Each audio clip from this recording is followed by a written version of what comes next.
మనము Kurnool 4th town పోలీసులు మన కేవీఆర్ని అరెస్ట్ చేసినప్పుడు చాలా క్లియర్గా మాట్లాడినాం. తెలంగాణలో రౌండ్ టేబుల్ సమావేశం పెట్టినప్పుడు ఆ రోజు మాట్లాడినాం. ఇది మంచి పద్ధతి కాదు అని చెప్పేసి అందరం సావధానంగా పద్ధతిగానే చెప్పినాం.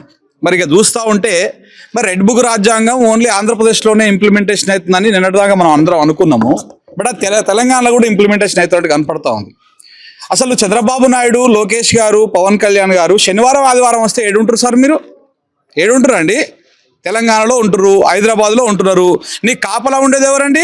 తెలంగాణ పోలీసులు. తెలంగాణ ప్రజల సొమ్ముతోని జీతాలు తీసుకుంటున్నటువంటి తెలంగాణ పోలీసులు మీకు కాపలా ఉంటున్నారు.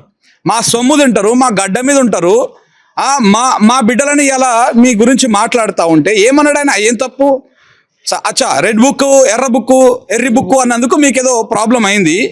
మీ టీడీపీ నాయకులు, మీ జనసేన నాయకులు, మీ కూటమి నాయకులు, బీజేపీ నాయకులు, మీ టీడీపీ నాయకులు ఎన్నో డిబేట్లలో నేను క్లిప్పులు కావాలంటే పంపిస్తాను మీకు అందరికీ. బాజాప్తా అమలు చేస్తున్నాం రెడ్ బుక్ రాజ్యాంగాన్ని అని చెప్పేసి ఎన్నో టీవీ డిబేట్లలో మాట్లాడారు. ఆ క్లిప్పులు కావాలన్నా? ఎంతమంది మీద దేశద్రోహం కేసులు పెడతారు? పెట్టండి, తీయండి. అరెస్టులు చేస్తారా? ఏమి దొంగలా పోలీసులు? ఆయన ఇక్కడికి వచ్చిన పోలీస్ ఆయన మీది ఇది ఏపీఎస్ పరిధిలోకి వస్తుంది, మీరు ఎవరికి ఇంటిమేషన్ చేసి వచ్చారంటే ఎల్బీనగర్ దగ్గర ఉంది కాబట్టి ఎల్బీనగర్కి వేసేసాం అని చెప్పారు. అసలు ఇది ఏ లిమిట్సో తెలియదు, మీకు ఏమైందో తెలియదు. వచ్చేసి రాత్రికి రాత్రి ఎత్తుకొని పోతామంటే చూస్తా ఊకుంటుందా తెలంగాణ సమాజం? బాజాప్తా చెప్తున్నాం లోకేష్ గారు, ఈ పద్ధతి కరెక్ట్ కాదు. మొత్తం ఇది మీ కనుసన్నల్లోనే నడుస్తుందన్న సంగతి ప్రతి ఒక్కరికి తెలుసు. మీరు తెలంగాణలో ఉందామనుకుంటున్నారా?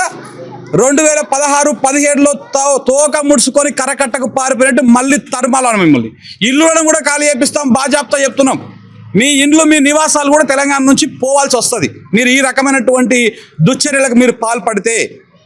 మా తెలంగాణ బిడ్డ రాజకీయాలు విశ్లేషిస్తే, ఆంధ్రప్రదేశ్ రాజకీయాలు విశ్లేషిస్తే నొప్పులు అవుతున్నాయా ఒకడొక్కడికి? మీరు ఎంతమంది చేస్తలేరు తెలంగాణ రాజకీయాలని?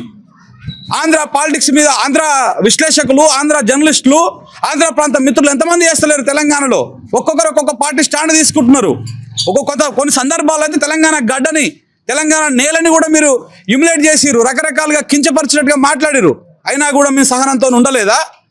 మీరు ఇవాళ వచ్చి మా తెలంగాణ గడ్డకు వచ్చి ఇంతకుముందు సీరణ మాట్లాడుతూ అన్నాడు, ఈ గడ్డకు వచ్చి మా ఇంట్లోకి వచ్చి మీరు డైరెక్ట్ అరెస్ట్ చేస్తాం, తీసుకుపోతాం, మాకు ప్రెషర్ ఉంది ఇవన్నీ అంటే ఇక్కడ చూస్తా ఎవరు ఊరుకోవట్లేదు. మీ రెడ్ బుక్ రాజ్యాంగాన్ని మీకేమైనా ఉంటే ఆంధ్రప్రదేశ్ లిమిట్ వరకు మీరు ఇంప్లిమెంటేషన్ చేసుకుంటారా? ఏం చేస్తారో చూడండి.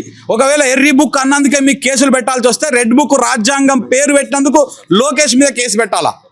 దాన్ని ఇంప్లిమెంటేషన్ చేస్తున్నామని చెప్తున్నందుకు టీడీపీ నాయకుల మీద కేసులు పెట్టాలా? సో కాబట్టి ఇట్లా మాట్లాడుకుంటూ పోతే చాలా ఉన్నాయి. ఇది పద్ధతి కాదు. చెప్తున్నా ఎంతమందిగా పృథ్వన్న మాట్లాడితే నేను విన్నా, తెలంగాణ రగుల్స్తామని. రగుల్చడం కాదు చెప్తున్న, తెలంగాణలో ఇలాంటి దుశ్చర్యలకు మీరు పాల్పడితే మీ ఆంధ్ర వ్యాపారాలు ఉండవు ఇక్కడ, మీ నాయకులు ఇక్కడ మనుగడ సాధించలేరు. గుర్తుపెట్టుకోండి. క్విట్ తెలంగాణ మూమెంట్ వస్తుంది. నేను లాస్ట్ టైం మాట్లాడినప్పుడు కూడా చెప్పిన, క్విట్ తెలంగాణ మూమెంట్ చాలా దగ్గరలోనే ఉన్నది మీ ఈ అత్యుత్సాహాల వల్ల. ఇక మన తెలంగాణ పోలీసుల గురించి మాట్లాడాలి, హోంమంత్రి రేవంత్ రెడ్డి గారి గురించి మాట్లాడాలి. ఏం సార్ శాఖని చంద్రబాబు నాయుడు కప్ప చెప్పిరా, లోకేష్ నాయుడు గారు కప్ప చెప్పిరా, లేదా పవన్ కళ్యాణ్ కప్ప చెప్పిరా? ఎట్లా అంతా మీరు ఒకటే చీకట్ల కలుసుకుందామని చెప్పేసి పోలీసులని శాఖని మొత్తం అప్పచెప్పేసిరా ఆంధ్రప్రదేశ్కి? లోకేష్ నాయుడు గారికి అప్పచెప్పిరా?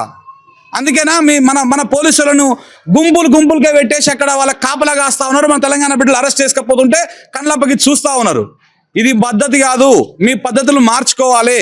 ఇది కనుక ఇట్లనే కొనసాగితే తెలంగాణ సమాజం తిరగబడుతుంది. ఇవాళనే తెలంగాణ అస్తిత్వ వేదిక అని ఒకటి పురుడు పోసుకున్నది ఇవాళ తెలంగాణ గడ్డ మీద. వాళ్ళు ఇలా మాట్లాడిర్రు. ఇగో ఇట్లాంటివన్నీ కూడా దాని పరిధికే వస్తాయి. తెలంగాణ ఏకమవుతుంది. మీరు ఇక్కడ నుంచి బంద్ పెట్టండి, ఏమన్నా లీగల్గా ఫైట్ చేయండి. శనివారం ఇక్కడ మా రేవంత్ రెడ్డి గారు కూడా అంతే, శుక్రవారం నాడే వస్తాయి అరెస్టులు అన్నీ. శుక్రవారం, శనివారం. ఎందుకంటే శనివారం ఆదివారం కోర్టులు బంద్ ఉంటాయి. మంచిగా తీసుకుపోవచ్చు, 2 రోజుల పాటు వీళ్ళకి కావాల్సినట్టుగా చేసుకోవచ్చు. మీ సర్కారులు ఏం సర్కారులు? శనివారం ఆదివారం సర్కారులు ఇవి ఏమన్నా? సో దయచేసి ఈ పద్ధతులు మార్చుకోవాలి. మేము మీ జోలికి రావట్లేదు బిడ్డ. మీరు ఇట్లనే చేస్తే మేము రోజు మీ గురించి మాట్లాడాల్సి వస్తుంది. ఎంతమందిని అరెస్ట్ చేస్తావో చేదు మరి. సో దయచేసి విజ్ఞప్తి చేస్తా ఉన్నా, ఏపీ పోలీసులారా, మీ మీద మాకు ప్రత్యక్షంగా కానీ పరోక్షంగా కానీ ఎలాంటి ద్వేషం లేదు, ఎలాంటి అది లేదు. రాజకీయ నాయకుల ఆటలో మీరు పావులు కాకండి. రేపు అధికారం మారితే, ప్రభుత్వాలు మారితే మీరు కూడా ఇబ్బందులు పడాల్సి వస్తుంది ఇట్లా ఇలాంటి దుశ్చర్యలకు పాల్పడుతున్నటువంటి వాళ్ళు. Thank you very much.